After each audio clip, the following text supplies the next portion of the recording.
Yan po yung asawa ko. Yan po yung bahay na.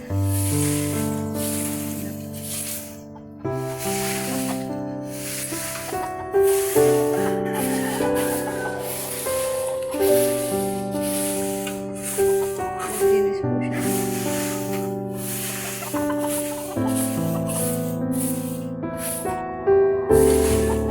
Ang dami na po.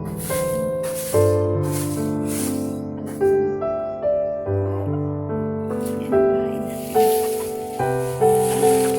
Sa itsura ko lang po ito, akala niyo, hindi po ako mahirap.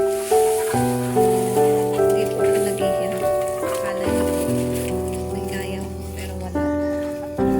Kaya po ang buhay ko. Yan po ang bahay ko. Ang asawa.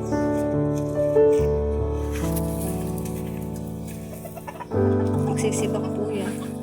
Inistorbo ko pa magsibak. Ayos muna po kami ng bahay. Kasi ngayon ko lang po tayo. Para dito sa bahay. Bukas. Monday. Wala na naman. Doon na naman ako sa trabaho. Monday to Saturday na naman po.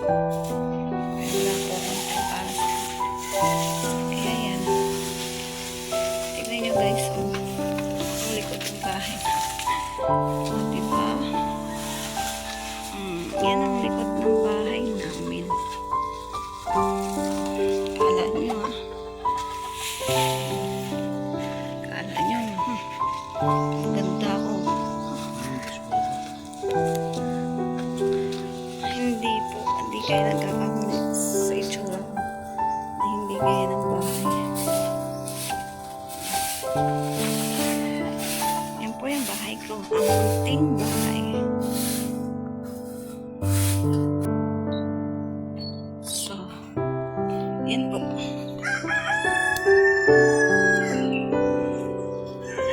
Yan po yung bahay namin. Kala nyo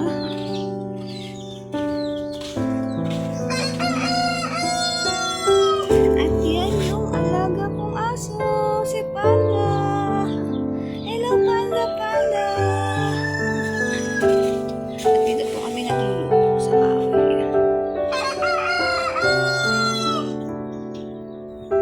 Asawa ko.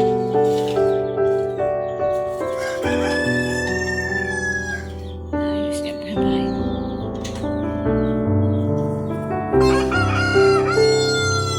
Tcharam! Kakain na po kami. Wala pa kami ulam. At yan naman yung aking kapatid na maganda. Po! Ang alin? Susunugin mo? At yun naman ang aking anak na pogi. Psst. Uy! Shh.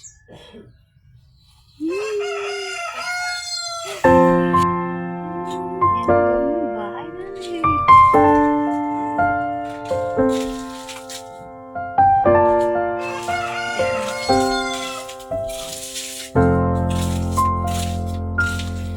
Yan po ang loob ng bahay namin.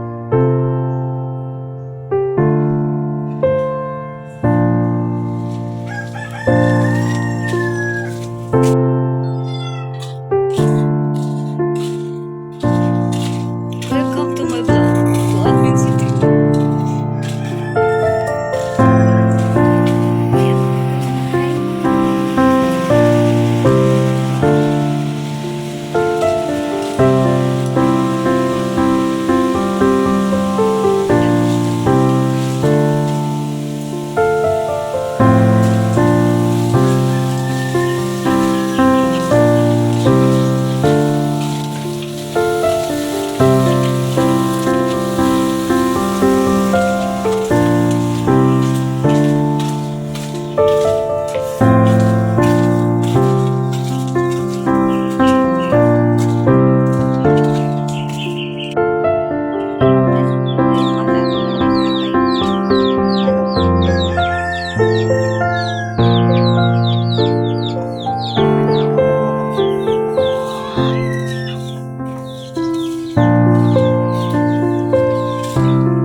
malambot po yan. Naku, sobra. Pero ko sa turbo, makaabutin na ilang oras po.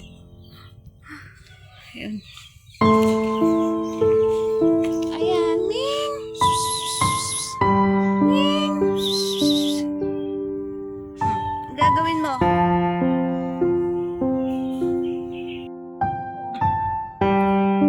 At magsisiga po ang aking asawa. Ayan. Ayan na po siya. Bakit? Ayan po, nagsulot na siya. Sinulog niya na po yung baso. Ano ka dyan sa yero?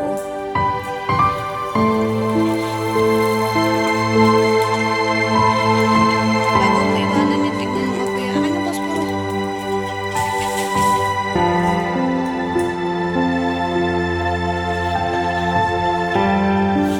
Dito po maaga siya tubig. Sobrang lakas po ng tubig kasi dito po talaga. Kaya nilagyan po namin ng nilagyan po namin ng kasi talagang pumapasok po siya sa loob pagka ano lang spot sa loob talaga po bahay namin. Kaya syempre talagang pinaglaanan po namin ng budget kasi nahihirapan po kami dito sobrang hirap po. Halos sa lahat doon na po sa maano siya tubig. Kaya yan, sabi niya dati po siya. Ang asawa ko laki na po. Pero kapag ano po yan, umalis po siya dito. Ganyan po siya. Ganyan po siya sa baba. Ganyan din po. Tapos na po sa loob ng kaya sobrang hirap. Kaya siya po ulit sa kaya siya po.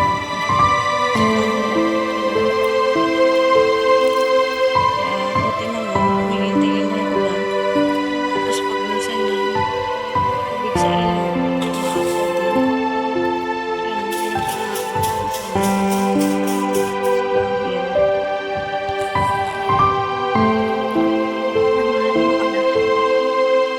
At ito naman po, mga alaman ng bago. Oy, oy, oy. Oy, mga busog na kayo.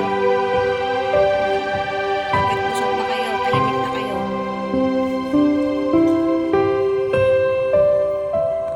Talaga po ni Ninong at Nina. Lalaki na po nila. Dadalawang buwan na po sila ngayong August 21. Wawalay na po sila. Tapos ito po. Yan po. Sobrang dami ng kahoy.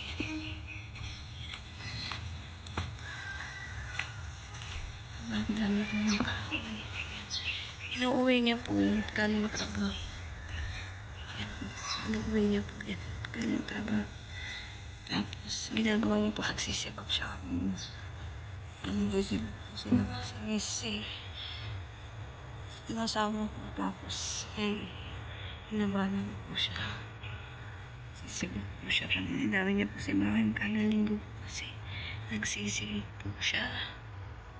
Para kami may panggatong. Kasi syempre may estudyante po na kailangan magluto sa umaga. Wala kaming kahoy. Kaya nagsisibak po siya. Bali, ang tatay ko po kasi hindi makapagsibak ngayon.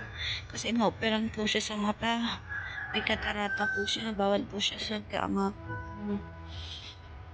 trabaho. Kaya yun. Pagkalinggo, yan, linis ng bahay. Sibak-sibak.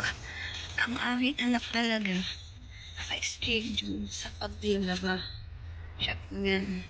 Tapos mamaya, alis na naman po siya. Magpa-practice daw. Paano siya. Yan po yung ilog.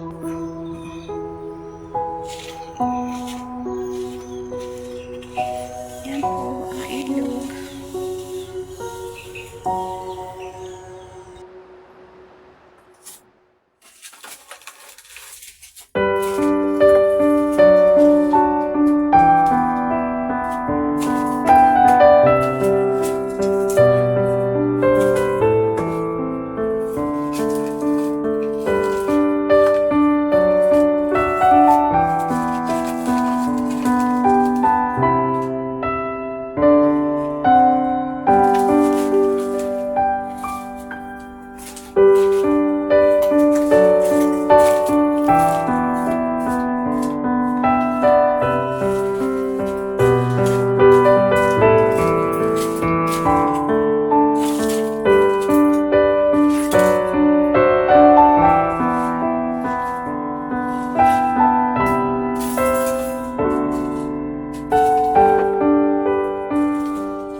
Yan po yung anak ko nagsasampay.